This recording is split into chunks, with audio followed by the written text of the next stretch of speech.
En sus etapas iniciales, se podría confundir el COVID-19 con un simple resfriado. Y efectivamente, sus síntomas iniciales se asemejan a un resfriado, pero eventualmente podría escalar y ser más grave. Te contamos todo lo que debes y necesitas saber sobre el COVID-19. La OMS entregó las cifras oficiales sobre la incidencia del coronavirus. El 80% de los casos confirmados por laboratorio fueron de leves a moderados. El 14% fueron graves y el 6% fueron críticos. Las estadísticas reflejan que los casos leves de este virus pandémico no son como los que genera un simple resfriado. Todo, menos necesitar oxígeno, te pondrá en la categoría de leve.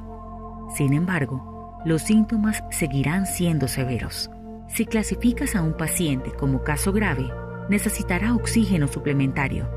Si su situación es crítica, se manejará como una insuficiencia respiratoria.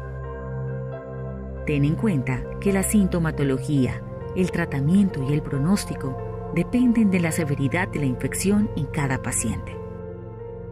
Te contamos qué sienten los pacientes en cada etapa, dependiendo de la gravedad del COVID-19 en sus organismos. Si tuviste exposición al coronavirus, el primer síntoma se manifestará hasta 2 o 14 días después. Podrías tener síntomas relacionados a gripes o resfriados.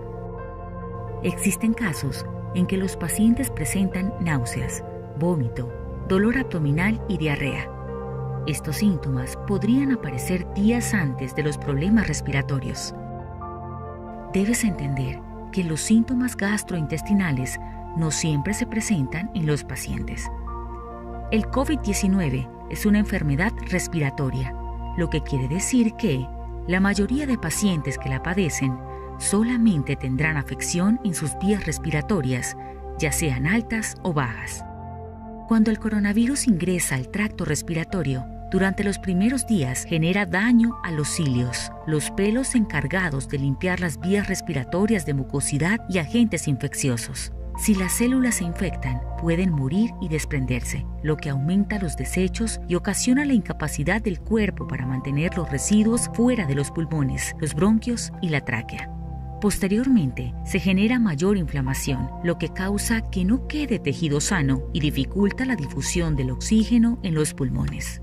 La inflamación ocasionada sería responsable de la tos seca característica del COVID-19. Además, sería la explicación del por qué se genera falta de respiración. Otro de los síntomas que se podrían presentar en estadios tempranos es la fiebre. Igualmente, en esta etapa los pacientes podrían desarrollar fatiga, molestias en la garganta, migraña, malestar en las articulaciones, secreción nasal y escalofríos. Día 5 de la enfermedad. Las personas contagiadas con el virus y que tengan enfermedades preexistentes podrían desarrollar dificultad para respirar. Por lo general, los pacientes tardan hasta 7 días en acudir a un centro hospitalario. Cuando son casos leves, estos síntomas suelen desaparecer rápido.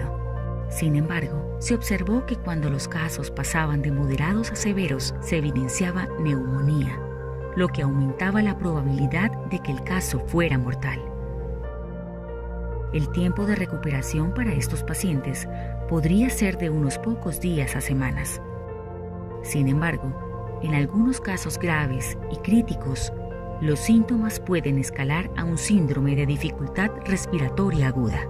Las primeras evidencias científicas suscitaron que quienes morían a causa del nuevo coronavirus lo hacían dentro de los primeros 14 a 19 días. Las personas que le ganan la batalla al COVID-19 salen del hospital aproximadamente después de 2 semanas y media. Sin embargo, los casos más críticos suelen tener una recuperación más larga, 3 meses en promedio. Un aspecto a tener en cuenta es que una vez el paciente se encuentre en periodo de recuperación, sigue siendo un foco potencial de infección. El personal médico será el encargado de determinar el momento en que estos pacientes ya no son un riesgo. En este momento, aún no existe vacuna contra el COVID-19, Por esta razón, el método más efectivo para evitar el contagio es no exponerse al virus. Recuerda, el nuevo coronavirus es de fácil propagación y se transmite entre las personas al toser y estornudar. Sigue las recomendaciones de la OMS. Lávate las manos e implementa el aislamiento social mientras se controla la pandemia. Realiza los procesos adecuados de asepsia y desinfección de los objetos de uso diario. También limpia y desinfecta todas las superficies. Recuerda, protegernos del coronavirus es tarea de todos.